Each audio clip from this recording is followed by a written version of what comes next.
everyone, my name is Isabel. And I'm Chen Hao, and we are from Migrant X Me. So Migrant X Me is a social enterprise in Singapore that really educates Singaporeans about migrant community in Singapore. So in 2018, there were close to 1 million work permit foreign workers that contributed to building Singapore. Many of them work in industries and jobs that Singaporeans don't want to work in, such as construction, engineering, and marine shipyards.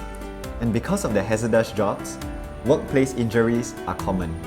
So in Singapore, we have the Workplace Injury Compensation Act, short form for WICA, and that provides the necessary legal framework for recourse.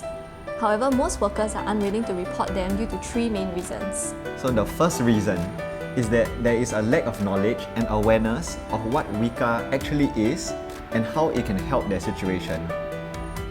Additionally, employers often do not pay for their workers' medical bills, and the foreign workers do not know what to do about them in this kind of situations.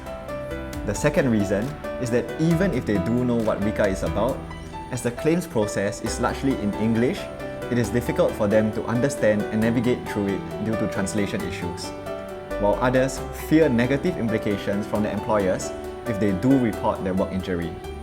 The third and final reason is that while WICA claims do not require a lawyer, many misinformed workers are exploited by lawyers who overcharge for their services. So how can you contribute, or why should you join our team is really because we are called to care for the foreigners in our land, and one way we can care for the foreigners is to really serve them in this area of WICA and really to increase the awareness and the accessibility for these workers. So we will see you And join us at HACK on 4th to 5th October. Knock it out.